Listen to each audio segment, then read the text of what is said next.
나의 주 나의 하나님, 이 시간 우리가 주님을 경배합니다. 주님을 찬미하며 또 기도하며 말씀 앞에 나아갈 때에 우리 하나님 기뻐하시는 영광된 시간 되게 하시고, 저희들은 더 우리 주님을 알고 깨닫고 그래서 주님과 소통하는 가운데 더 기쁨이 있고, 이 복잡하고 힘든 세상 속에서도 흔들림 없는 견고한 믿음으로 주님과 동행하는 참된 믿음의 길을 걷도록 우리를 이끌어 주시옵소서. 모든 시간 주께 의탁하오며 예수님의 이름으로 기도드립니다. 아멘. 찬송 한 곡도 하지요. 145장 함께 찬송하시고 김봉인 권사님 기도해 주시겠습니다.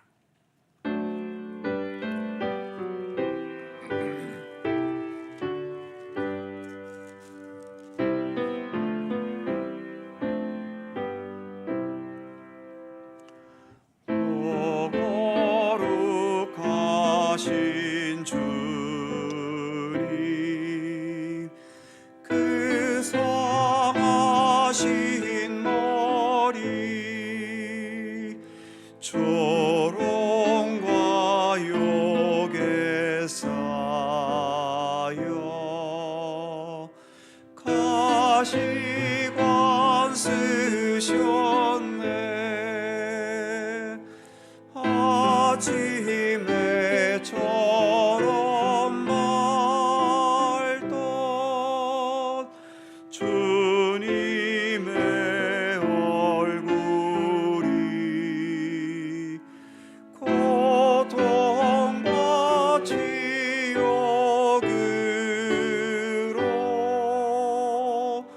장백해지셨네.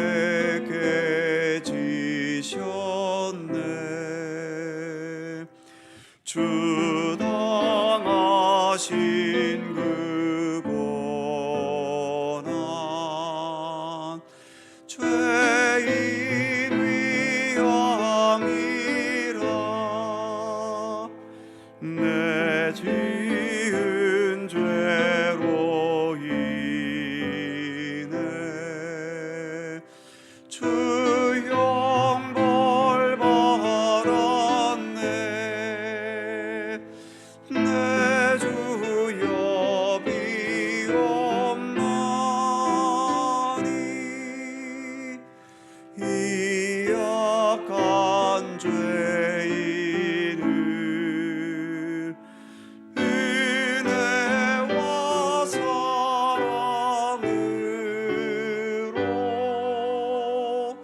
늘 지켜주소서.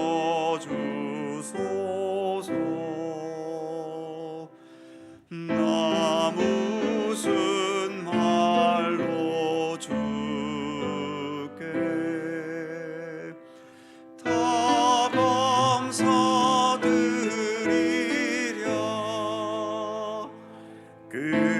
끝없는 주의 사랑 한없이 고마워.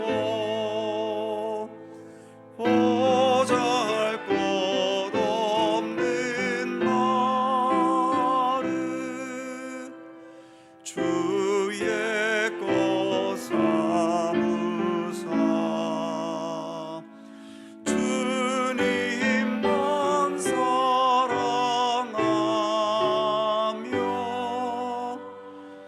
나 살게 하소서.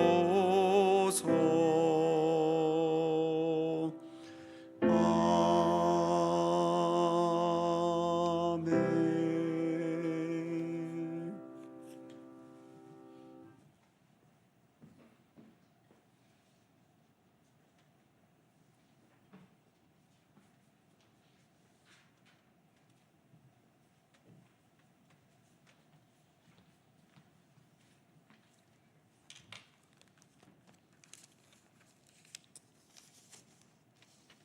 사랑과 은혜가 풍성하신 하나님, 바쁜 삶 정한 가운데서도 이 시간 잊지 않고 주님 앞에 나올 수 있게 하심을 감사드립니다. 우리의 일하는 일터에도 주님의 증거하는 선교의 마당이 되고 어디서나 충성된 사람이 되어 그리스도의 향기를 드러나게 하옵소서. 주님이 택하신 저희에게 생활에 이제 와서 소중함을 깨달았습니다. 언제나 주님이 주신 구원의 생명으로 주님을 말씀과 뜻 가운데 주님께서 명령하시고 부탁하신 모든 것에 순종하면서 주님께 말씀과 우리의 삶 가운데 시련을 이겨내고 이를 위해 서로 믿음으로 하나 되고 순종하며 살고자 결심했던 것도 느슨해지고 허물어질 때도 있습니다. 우리의 모든 죄와 허물을 고백하오니 용서하여 주옵소서. 얼어있고 굳어있는 마음을 성령님의 불길로 녹여주시고 주변의 환경을 탓하며 핑계댔던 것도 돌이켜 참된 경건한 훈련을 회복되게 하시고 주님의 말씀과 순종하면서 믿음으로 더욱 굳건하게 하옵소서. 이 시간 참석지 못한 한우들이 있습니다. 주님의 보혈로 어루만져 주시며 하루속히 회복되기를 간절히 소망합니다. 이 시간 담임 목사님 말씀으로 전할 때 생명의 말씀이 되게 하시고 권능의 팔로 붙들어 주셔서 피곤치 않게 하옵소서. 두부러 찬양대 기쁨으로 은혜 받게 하옵소서. 은혜가 풍성하게 하옵소서. 우리의 주관자이시며 길이요 생명이 되신 아버지 하나님, 모든 말씀 주님께 맡깁니다. 구하지 못한 것까지 구하여 주실 줄로 믿고 감사하며 예수님의 이름으로 기도드립니다. 아멘.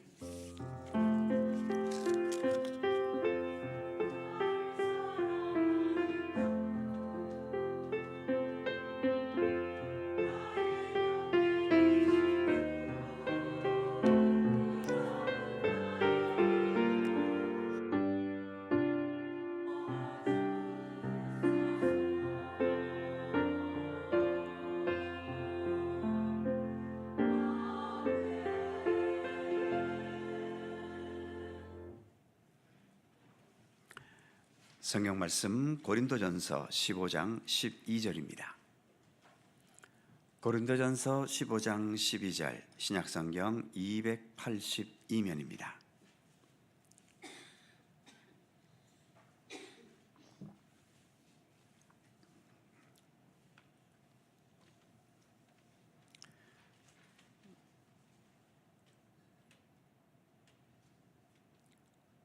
고린도전서 15장 12절 12절에서 30절까지로 되어 있는데 20절까지만 보겠습니다. 제가 먼저 12절 읽습니다. 교독하지요. 그리스도께서 죽은 자 가운데서 다시 살아나셨다 전파되었거늘 너희 중에서 어떤 사람들은 어찌하여 죽은 자 가운데서 부활이 없다 하느냐.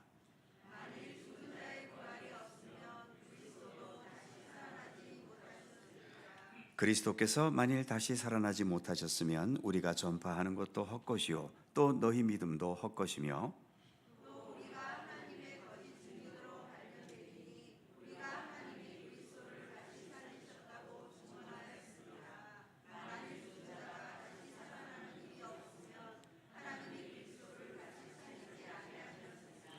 만일 죽은 자가 다시 살아나는 일이 없으면 그리스도도 다시 나신 일이 없었을 터이요.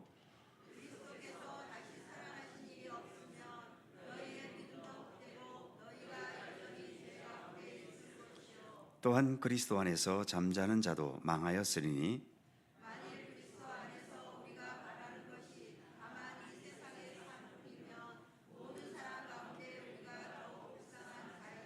다 같이 그러나 이제 그리스도께서 죽은 자 가운데서 다시 살아나사 잠자는 자들의 첫 열매가 되셨도다. 아멘. 오늘도 이 말씀 속에서 주님의 크신 은혜가 함께 하실 것을 믿습니다. 더불어 찬양대 찬양합니다.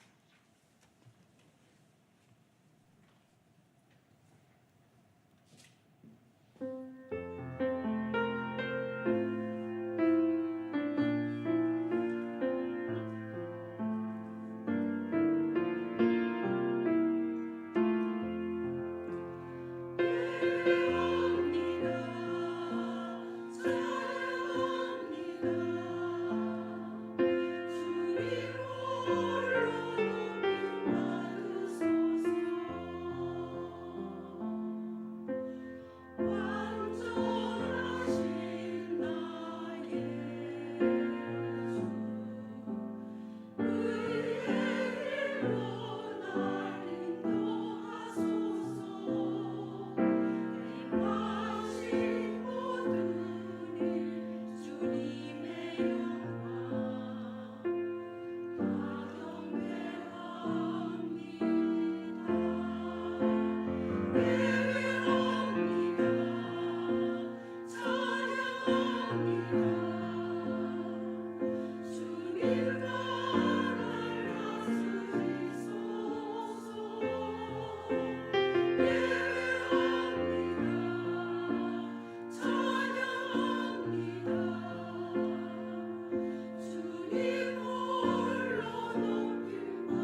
아멘.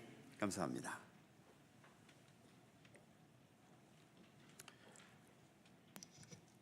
사도신경 21번째 시간이고요.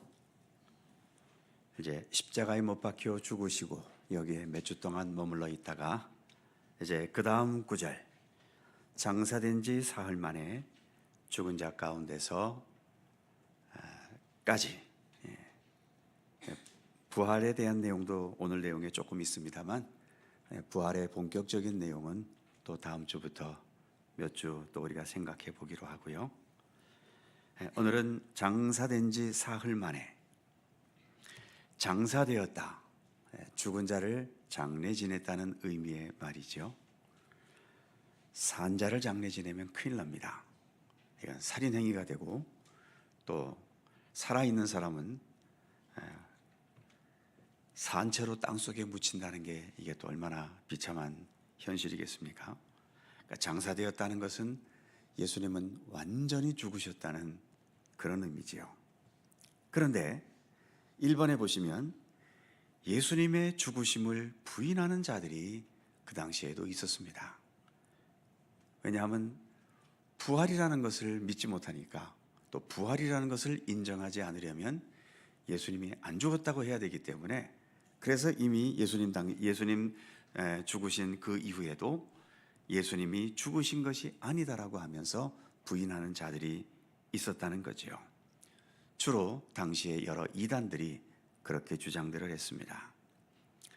가로 1번에 보시면 단지 죽은 것처럼 보였을 뿐 실제로는 죽지 않았다, 이렇게 주장하기도 하고, 또 두 번째 보면 죽기는 죽은 것 같은데 하지만 영만 죽었고 육체는 실제로 죽지 않았다. 그래서 영만 빠져나가고 육은 그대로 있었다, 살아 있었다, 또 이렇게 주장하는 쪽도 있었고요. 또 예수님 당시에, 예수님 이후로 사도 바울이나 또 사도 요한이나 초대교회 당시에 굉장히 위협적이었던 이단 종파가 있었는데, 영지주의라고 하는 이단 종파가 있었습니다. 이 영지주의는 예수님께서 이 땅에 오시긴 했지만 실제로 육신을 입고 오신 것이 아니라 가짜 육신을 입고 오셨다는 거죠.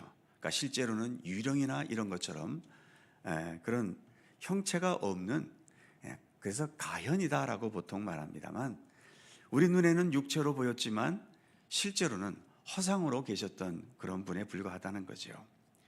왜 영지주의는 이런 논리를 펼치냐 하면, 우리 인간이 얼마나 더럽고 추한 죄인인데 그 온전히 거룩하신 하나님께서 이 더럽고 추한 인간의 육신을 입는다는 건 이건 말이 안 된다는 거죠. 그래서 육신을 입고 오신 예수님은 그냥 예수님인 것처럼 보였을 뿐이지 실체의 형상은 아니다라고 주장한 자들이죠. 그래서 이들은 구원을 받으려면 그 영지주의라는 것이 영적인 지식, 영적인 지식과 진리를 알아야 된다, 자신들이 가르치는 그런 영적인 진리를 알아야 구원받을 수 있다라고 말했던 자들이지요. 그러니까 예수님을 통한 보혈의 은총을 이들은 부인했던 겁니다. 이런 영지주의자들은 가로 3번에 있는 것처럼 예수님의 육체는 진짜가 아니라 가현적이기 때문에 그저 상징적인 죽음일 뿐이지 진짜 죽음이 아니다라고 말했던 거죠. 그래서 사도신경 속에는 십자가에 못 박혀 죽으시고 그 다음에 그냥 사흘 만에 다시 살아나셨다라고 말해도 되는데, 굳이 장사된지 하면서 예수님께서 장사되었다는 것을 굳이 밝히는 이유는, 그 다음 2번에 있는 것처럼 예수님의 죽음은 실제적이고 역사적이고 온전한 죽음이었다는 것을 분명하게 해둘 필요가 있었기 때문에 사도신경을 작성하면서 예수님은 장사되셨다는 사실을 굳이 밝히게 된 거죠. 예수님의 죽음이 정말 실제적인 죽음이었나? 가로 1번 보시면 가장 결정적인 그 증거는 십자가에 달려있는 예수님이 죽었나 안 죽었나를 알아보기 위해 로마 병정이 예수님 옆구리에 창으로 찔렀지요. 그때 물과 피가 나왔다라고 말하고 있는데, 이렇게 물과 피가 분리돼서 나오는 것은 죽은 자이기 때문에 그렇다고 합니다. 산 자에게서 찔리면 그냥 피만 철철철철 나오지요. 피가 물이 분리가 안 되는데 물과 피가 분리돼 나왔다는 건 죽었기 때문에 그런 현상이 있었다라는 거지요. 이로써 예수님은 육체적으로도 완전히 죽었다는 증거가 되는 것이고, 또 하나의 증거는 두 번째, 아리마대 요셉을 통해 적당히 장례가 장례됐습니까? 아리마대 요셉은 완벽하게 장례했습니다. 완벽한 장례라고 하는 것은 시신을 세마포로 머리끝부터 발끝까지 뚫뚫뚫뚫 마는 거죠. 그리고 거기에 온갖 시체가 부패되지 않도록 여러 향품들과 모략과 이러한 것을 바릅니다. 그러니까 세마포가 단지 헝겊만 두른 것뿐만 아니라, 사실 헝겊으로 둘러도 사람 머리를 둘러버리면 이게 무슨 세마포를 한 겹을 했겠습니까? 여러 겹을 쌓기 때문에 이미 숨 막혀 죽는 거죠. 그리고 무덤 속에서 사흘을 있었다 그러면 그건 완전히 죽은 겁니다. 거기다가 세마포 위에 여러 또 향품들과 이러한 것을 발랐기 때문에 공기조차 하나도 통할 수 없는 그런 세마포였던 거지요.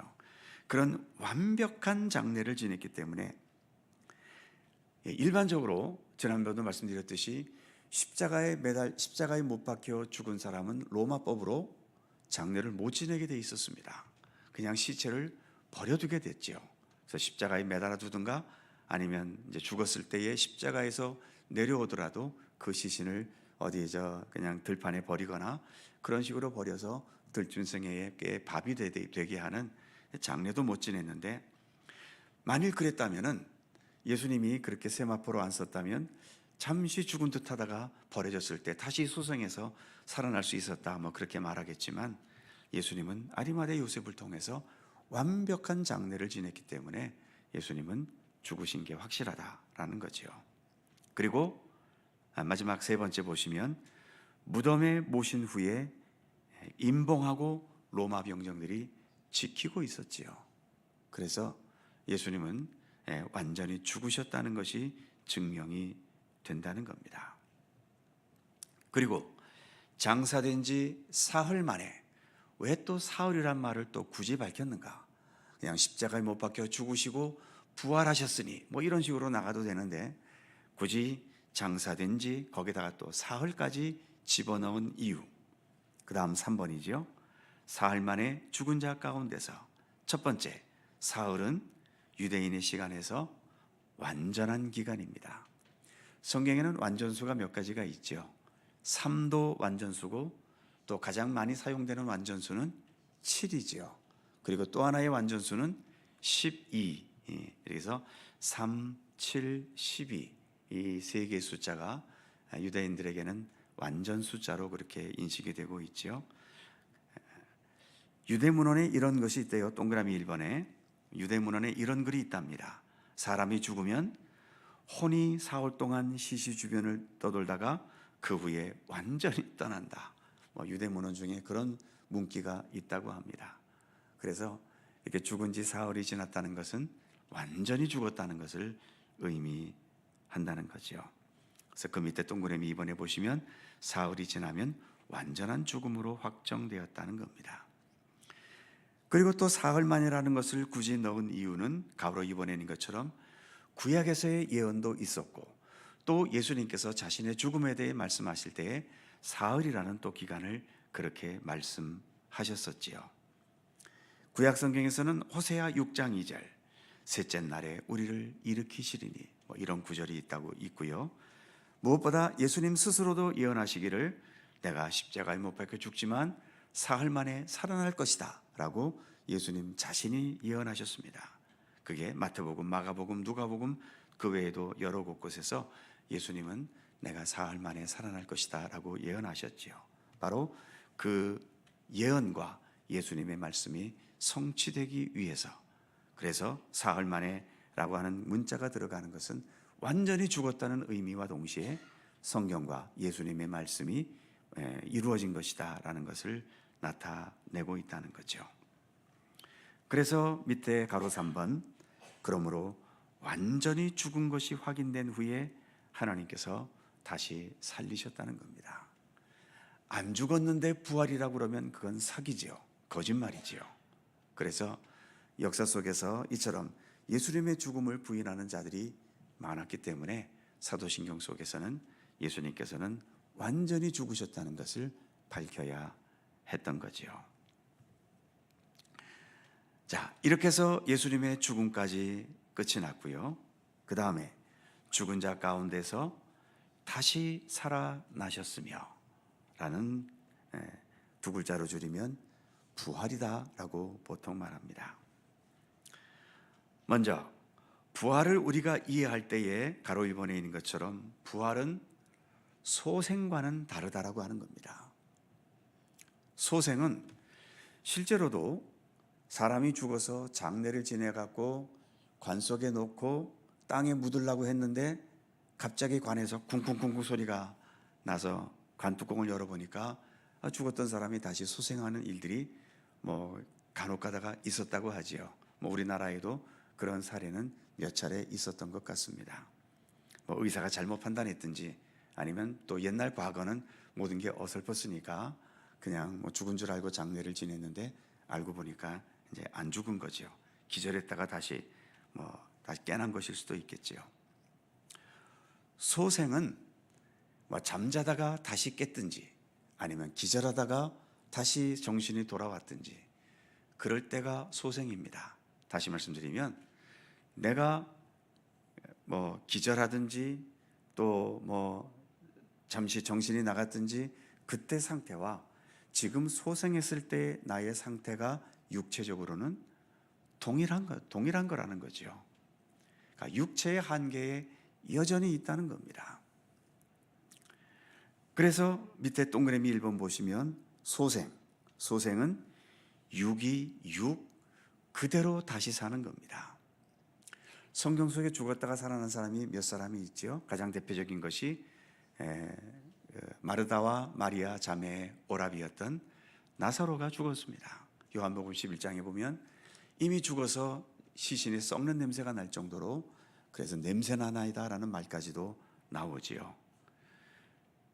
그런데 예수님께서 그 나사로의 무덤가에 가셔서 나사로야 나오너라 하고 말씀하실 때 그 죽었던 시신이 다시 살아나서 무덤을 걸어 나오는 그런 이야기도 있었지 않아요? 그런데 그때 다시 산 나사로는 그가 죽기 전 육신 그대로 다시 살아난 겁니다.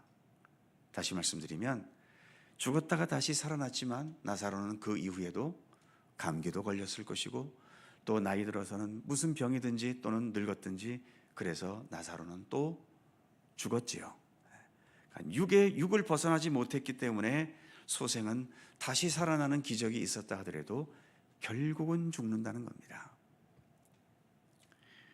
반면 예수님의 부활은 동그라미 2번 보시면 육신의 불완전함을 완전히 뛰어넘으신 겁니다. 우리 눈에 보기에는 육신의 모습으로 부활하셨는데 그때 예수님께서 지니신 육신은 우리 인간의 육신과는 차원이 달랐던 거죠. 그래서 참 신기한 이야기지만 부활하신 예수님은 시공간을 초월하셨습니다. 그래서 그 예수님의 부활의 소식을 모르던 제자들이 그 문을 꼭꼭 걸어 잠그고 무서워서 십자가의 불똥이 일틸까 봐 무서워서 꼭꼭 걸어 잠그고 있을 때에 요한복음 20장에 의하면 예수님께서 문을 어떻게 열고 들어오셨는지 그들 가운데 짜잔 나타나셔서 너희에게 평강이 있을지어다. 그들과 제자들과 만나면서 인사하시고 그랬지요. 그리고 또 부활 이후에 예수님은 예루살렘과 갈릴리 여기를 종횡무진하게 움직이십니다.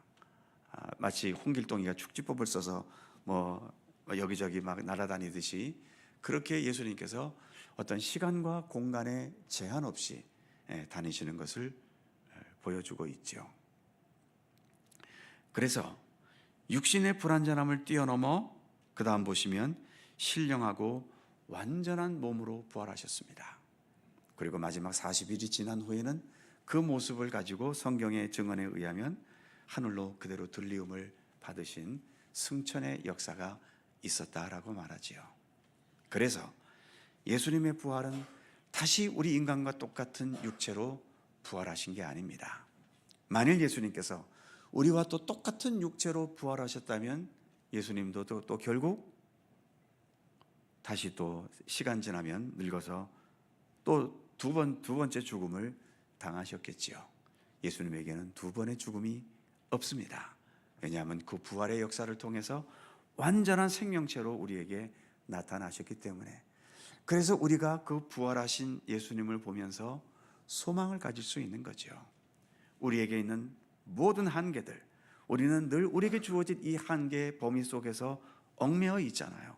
하고 싶어도 하지 못하는 게 얼마나 많고, 또 우리의 생각의 범위도 늘 그 범위를 벗어나지 못하고, 또 우리의 능력도 그 범위를 벗어나지 못하지요.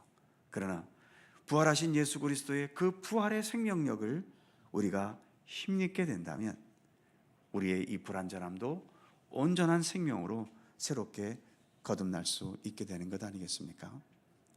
우리 예수님께서 니고데모에게 사람이 물과 성령으로 거듭나야 된다라고 말씀하셨는데, 이 땅에 사는 동안에도 우리가 물과 성령으로 거듭나면서 새로운 그리스도인으로 태어나게 되듯이 이제 우리의 육신이 생명이 다했을 때, 그래서 우리에게 마지막으로 죽음이 다가왔을 때, 이제 세상 마지막 끝날 우리 예수님께서 그 예수님 자신의 부활의 생명력을 우리에게 허락해 주셔서, 그렇다고 해서 우리가 예수님과 동일한 존재가 될 수는 없지만 우리가 인간으로서 지니는 이 모든 한계들이 온전히 극복되는, 이것을 우리가 영생이라고 말하게 되고 생명의 완성이다라고 표현하게 되기도 하는 거지요. 우리에게는 바로 그런 구원의 완성이 있게 될 것을 성경은 우리에게 말씀하고 있는 거지요. 우리는 그 사실을 믿음으로 받아들이고 있는 것이고요.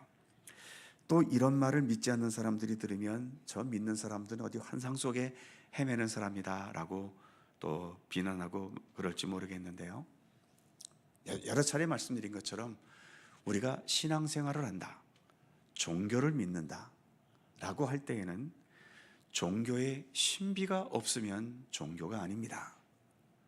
우리 인간과 똑같은 수준이라면 뭐하러 우리가 인간을 믿습니까? 우리가 대한민국 사람인데 대한민국에는 훌륭한 사람이 없나요? 굳이 왜 인도 사람인 부처님을 믿어야 되고 중국 사람인 공자님을 믿습니까? 우리나라에도 당군이 있고 또 이순신 장군도 있고요. 우리가 영웅으로 추앙하는 사람들이 있잖아요. 어차피 종교가 신비가 없다면 우리는 이순신 장군 선교도 되고 뭐 우리나라 신화이긴 하지만 당군을 선교도 되겠지요. 그런데 왜 우리는 굳이 예수 그리스도를 믿고 따를까요? 예수님에게는 우리 인간의 틀을 뛰어넘는 그런 생명의 완성이 있기 때문입니다. 그래서 여전히 불완전한 우리들이지만 내가 예수 그리스도 안에서 완전한 생명체가 된다라고 하는 그 소망을 가지고 하나님께서 살게 하시는 시간 동안 이 땅 위에서 우리가 그 부활하신 예수님과 함께 동행하는 믿음의 삶을 최선을 다해 살아가려고 하는 거죠.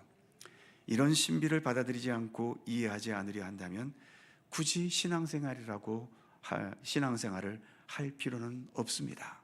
세상에는 얼마든지 좋은 도덕의 가르침도 있고 윤리 철학, 우리의 삶에 대한 많은 가르침들이 얼마나 많습니까? 그러나 우리가 굳이 예수 그리스도를 택한 것은 이처럼 생명의 완성을 보여주신 부활의 역사는 예수님밖에 없기 때문입니다. 다른 종교를 비하하려고 말하는 것은 아니고 불교의 부처님도 있고 유교의 공자님도 계시고 또 이슬람교의 마호메트도 있겠지만은 그 모든 사람들은 사람에 불과했고요. 그래서 그들은 죽음으로 다 끝나버렸지 않습니까? 죽음을 극복하고 이긴 유일한 인간의 몸을 입으신 분은 오직 예수 그리스도뿐이신 거죠. 그래서 우리는 예수님을 나의 구주, 나의 하나님으로 믿고 의지하고 주님께서 행하신 십자가의 죽으심과 그 죽음을 극복하신 부활의 역사를 우리는 있는 그대로 믿음으로 받아들이는 겁니다. 예수님의 부활을 우리가 인정하지 않는다면 기독교는 더 이상 이 세상에 존재할 이유도 없습니다. 부활을 부정하면 남는 건 뭐죠? 십자가의 죽음입니다. 그건 실패예요. 세상 속에서는 실패입니다. 예수님이 왜 십자가에 죽으셨습니까? 우리 인간의 죄를 다 덮어쓰신 거 아니겠어요? 그러니까 인간의 죄는, 인간의 마지막은 죽음이라는 그 결국 죄에 대한 대가로 그렇게 죽는 것으로 끝나버립니다. 그게 실패지 어떻게 그게 성공입니까? 그렇기 때문에 부활을 우리가 부정해버리면 우리는 실패한 신앙을 갖고 있는 것밖에는 되지 않는 거예요. 그래서 우리가 실패의 신앙이 아니라 성공과 승리의 신앙이 되기 위해서는 예수 그리스도의 부활은 우리에게는 필수적입니다. 없어서는 안 되고, 우리가 그래서 부활을 부정해버리면 기독교는 더 이상 기독교가 아닌 거지요. 자, 뒷페이지 넘어가 보시면, 그래서 두 번째 화살표 보시면 육체와 함께 육체를 뛰어넘는 능력을 지니신 부활의 몸.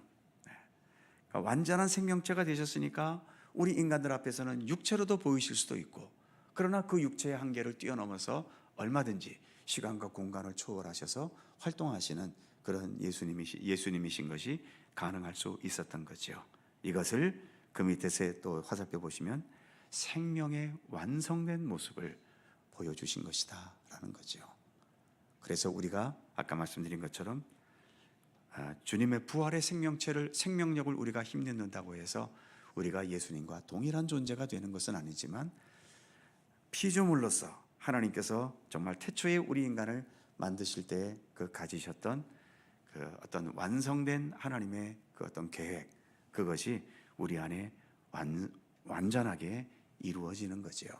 그날을 우리는 소망하면서 오늘도 믿음의 길을 가는 겁니다. 마지막으로 두 번째, 죽은 자 가운데서 부활하셨다. 그냥 부활하신 것이 아니라 죽은 자 가운데서 부활하셨다는 것이 사도신경의 내용입니다. 동그라미 1번 보시면, 그래서 죽음이 없이는 부활도 없다는 겁니다. 아까도 말씀드렸듯이 죽음이 없다면 예수님의 부활은 사기입니다. 거짓말이고요. 그래서 죽음이 없이는 부활도 없다. 이것은 또 우리에게 무슨 의미가 될까요? 그 밑에 동그라미 2번 보시면, 죽음은 부활, 생명의 완성을 향해 가는 무엇이다? 과정이다라고 하는 겁니다. 죽음이 고통스러운 건 사실입니다. 예수님의 십자가에 못 박혀 죽으실 때 아무 감각 없이 주무셨나요? 주님도 얼마나 고통스러우셨습니까? 얼마나 고통스러우셨으면 나의 하나님, 나의 하나님, 어찌하여 나를 버리셨나이까? 이런 절규를 하실 정도로 죽음은 고통스러운 거예요. 다 우리가 이제 언젠가 죽음이 다가오는데, 그래서 우리는 참 죽음이라는 게 공포지요. 어떻게 하면 좀 편하게 죽는 방법이 없을까? 편하게 죽는 방법은 없습니다. 어떤 의사가 그런 말 하더라고요. 고통 없이 빨리 죽으면 죽음의 고통이 굉장히 심하고, 예를 들면 아파트 20층에서 떨어졌어요. 직사죠, 떨어지면. 하지만 그 부딪히는 순간에 그 고통이라는 것은 말로 표현할 수 없는, 더 이상의 고통이라는 것이 없을 만큼 최악의 고통을 겪고 죽는 거라는 겁니다. 총 맞아서 죽는 것도 마찬가지죠. 총 맞아 죽으면 그 자리에서 퍽 쓰러지지만, 그 총에 맞았을 때의 그 아픔이라는 거는, 예를 들어 암 환자가 고통이 100이라면 그 총 맞아서 즉사할 때 겪는 고통은 1000이 넘는답니다. 그러니까 그렇게 고통스럽게 죽고 싶으면 빨리 이렇게 떨어지든지 그런 방법을 택하시고, 그냥 자연스럽게 죽는 것이 그나마 우리가 죽음의 고통을 덜 당하는 거라고, 좀 시간은 좀 걸리지만 그 고통이 덜 당하는 거라는 어떤 의사의 말을 들은 적이 있습니다. 그러니까 죽음은 어차피 고통스럽습니다.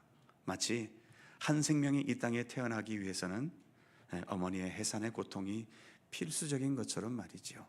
요즘은 물론 의학이 발달해서 그런 무통분만 같은 것도 많이 이제는 발전이 됐습니다만, 그러나 무통 죽음이라는 것은 없다는 거죠. 얼마 전에도 뉴스에 보니까 어떤 아버지가 이제 암에 걸려서 가족들 몰래 스위스에 가서, 스위스에는 안락사가 인정이 되니까 스위스에 가려고 하다가 이제 자녀들이 뒤늦게 발견하고 비행기를 탔는데, 이제 비행기에서 출국을 못하게 설득을 해서 데려갔다는 뉴스가 어젠가 그젠가 뉴스에 나왔는데, 그 안락사라는 것도 이것도 뭐 의사의 얘기입니다. 겉으로 보기에는 편안해 보이지만 그 속에서 겪는 고통은 다른 죽음의 고통과 다를 바 없는 고통을 겪는다는 거죠. 그 수면제 먹었을 때에 겉으로 보기에는 수면제를 한번 50알 100알 먹었으니까 잠자는 것 같지만 수면제 때문에 몸은 움직이지 못해도 살아있는 그 순간 동안에는 그 수면제로 인해서 온몸이 뒤틀리는 이 고통은 말할 수 없는 고통이라고 그럽니다. 그러니까 괜히 어떻게 편하게 죽는 방법 이것저것 찾아다니지 말고요. 주님께서 그저 내 생명 데려가시도록 그냥 아버지여 모든 것 주께 맡기나이다. 예수님도 그러셨잖아요. 나의 영혼 아버지여 나의 영혼을 아버지 손에 부탁하나이다. 이것처럼 우리도 마지막 순간에 그렇게 기도하면서 그 마지막 순간을 받아들이는 그것이 우리에게는 필요한 거죠. 분명한 것은 죽음은 부활과 생명의 완성을 향해 가는 선택 과정이 아니라 이것은 필수 과정입니다. 예수님도 피해가지 못한 게 죽음이에요. 그런데 우리가 어떻게 그걸 피해갑니까? 그러니까 죽음은 부활, 생명의 완성, 우리가 진정 바라는 천국에 가기 위한 필수 과정이 죽음이라고 하는 과정이지요.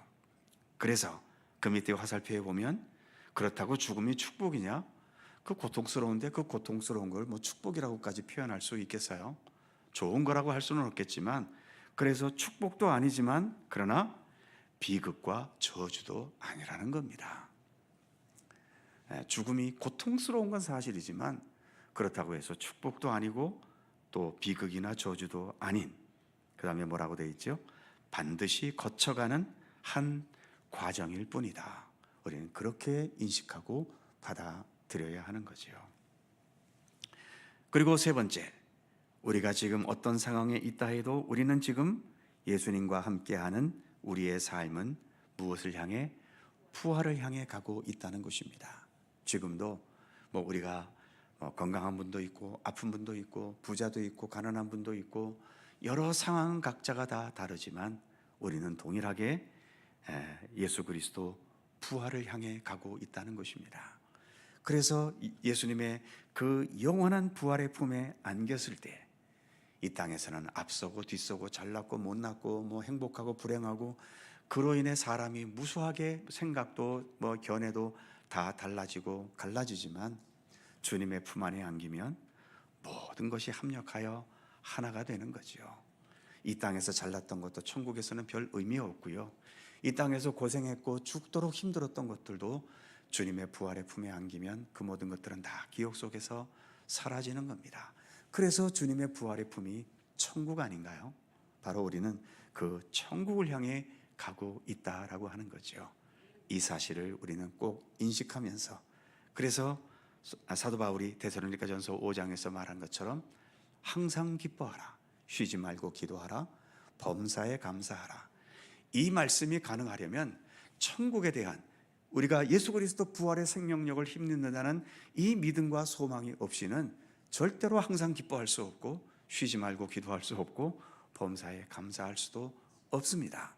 바울의 그 교훈은 천국을 소망한다는 전제에서 주어진 교훈의 말씀인 거죠. 자, 결론.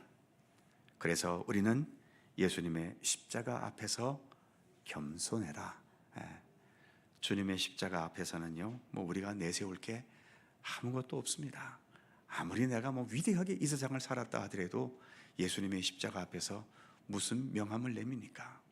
내가 세상에서는 정말 죽고 싶도록 사는 게 힘들고 고통스럽다 아무리 그래도 주님의 십자가 앞에서는 우린 입도 뻥끗 못합니다. 내가 세상을 권세를 힘입고 세상을 쥐어주며 살았던 권력자가 되었다 하더라도 그 십자가의 죽음과 부활로 지금도 온 세상을 다스리고 계시는 주님 앞에 무슨 명함을 내밉니까? 그래서 주님의 십자가 앞에서는 무조건 엎드리는 것이고 겸손해야 하는 것이고, 그래서 우리 기독교 신앙은 주님의 십자가 앞에서 겸손한 삶의 자세를 하나하나 배워 나가는 것이죠. 자, 이렇게 해서 오늘 예수님의 장례 지내신 것과 그리고 부활의 첫 이야기 함께 나누어 보았습니다. 또 앞으로 몇 주 동안 예수님의 부활에 대한 진리를 또 우리가 함께 살펴보도록 하죠. 기도하겠습니다. 오늘의 말씀을 생각하며 함께 기도할 수 있기 원합니다. 예수님은 죽으셨어도, 누구보다 처참하게 죽으셨어도 그 죽음을 통해서 하나님의 위대한 부활과 온 세상 생명을 구원하시는 구원의 역사라는 위대한 일들을 이루어내셨습니다.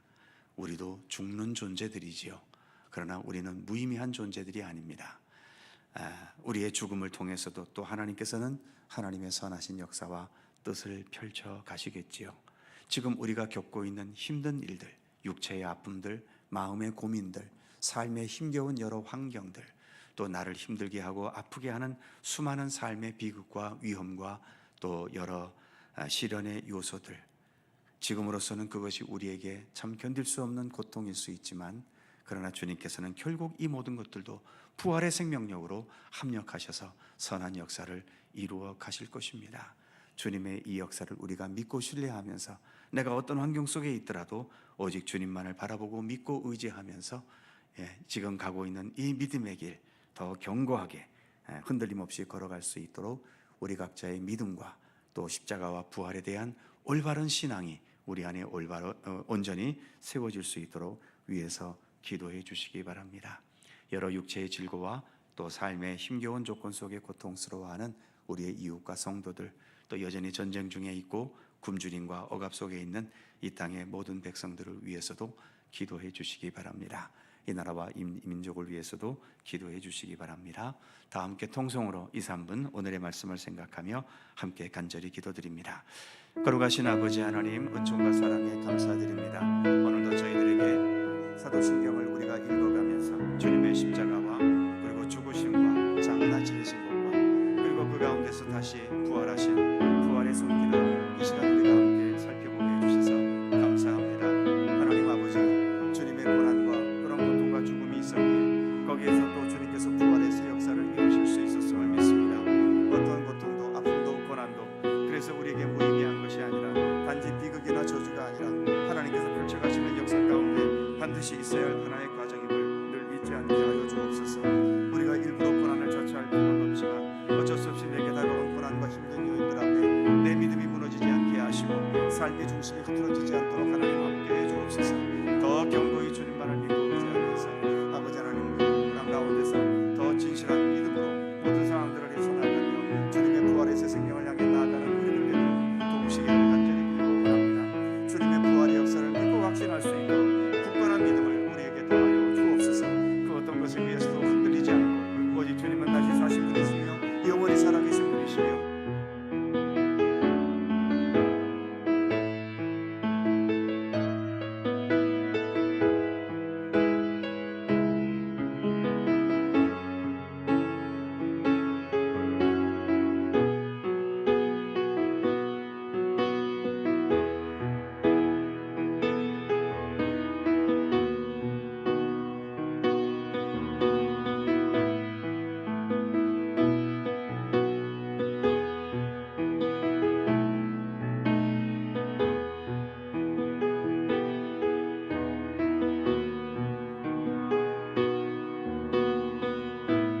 주님 감사합니다. 주님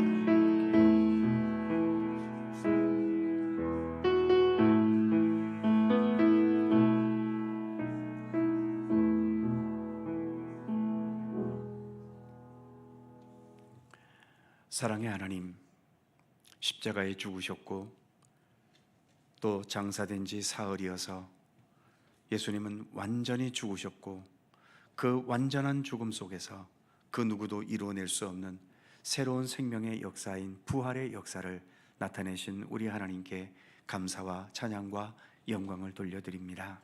하나님, 이 땅의 그 어떤 어두움의 세력도 그래서 우리를 죽음으로까지 몰아갔겠지만, 그러나 주님은 이 세상에 몰아간 그 죽음에 정복당한 주님이 아니시라 그 죽음을 오히려 극복하셨고 오히려 그 죽음 속에서 가장 완전한 완성된 생명인 부활의 생명의 역사를 우리에게 보이셨음을 믿습니다. 그러기에 우리가 주님을 믿고 주님을 소망합니다. 여러 가지 삶의 위기와 어려움과 고통과 눈물들이 항상 우리의 삶 속에 끊이지 않지만, 그러나 주님, 이 모든 것들을 통해서도 주님은 부활의 권능으로 다 합력하셔서 오히려 선한 역사로 만들어 가실 우리 하나님이심을 굳게 믿고 신뢰하게 하시고, 그래서 어떤 상황에서든지 좌로나 우로나 치우치지 않고 우리의 믿음이 흔들리지 않도록 하나님 붙들어 주시고, 견고한 믿음으로 오직 주님을 향한 이 생명의 길을 견고히 성실하게 진실하게 참되게 걸어갈 수 있도록 굳건한 믿음의 의지를 더하여 주시기를 원하옵고 기도합니다. 오늘도 주님을 사모하는 마음으로 이 저녁 주님 앞에 나온 모든 성도들 일일이 굽어 살펴주시고, 저들의 간절한 기도의 제목들을 기억하시며 늘 주님과 함께 동행하면서 한 걸음 한 걸음 주님께 더 가까이 나아가는 믿음의 성숙함과 또 아름다운 진보가 있게 하여 주시옵소서. 늘 우리와 동행하시는 주님께 감사드리며 예수님의 이름으로 기도드립니다. 아멘. 자, 서로 살펴보시면서 함께 사랑의 인사 나누시기 바랍니다. 건강하시고 행복하시고.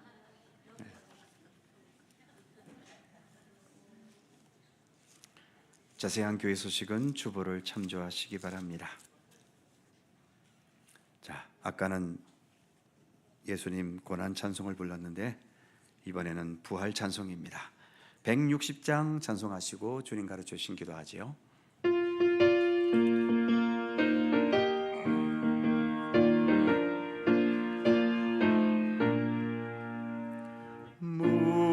무덤에 머물러 예수 내 구주 새벽 기다렸네 예수 내 주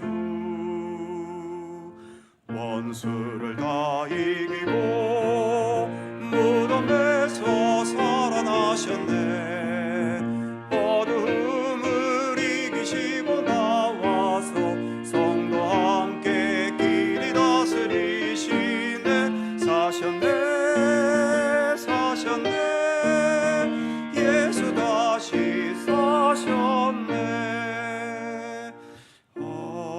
헛되이 지키네 예수 내 구주 헛되이 봉하네 예수 내 주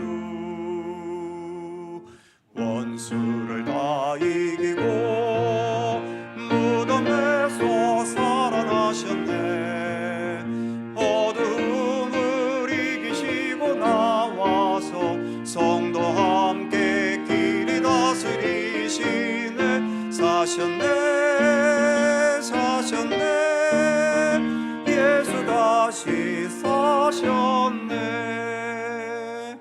거기 못 가두네 예수 내 구주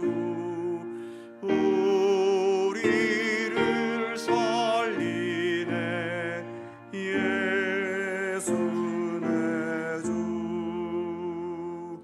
원수를 다 이기고 무덤에서 살아나셨네 어둠을 이기시고 나와서 성도 함께 길이 다스리시네 사셨네 사셨네 예수 다시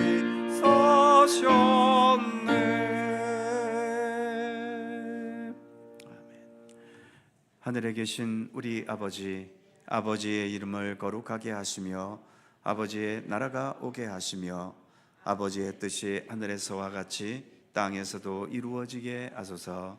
오늘 우리에게 일용할 양식을 주시고 우리가 우리에게 잘못한 사람을 용서하여 준 것 같이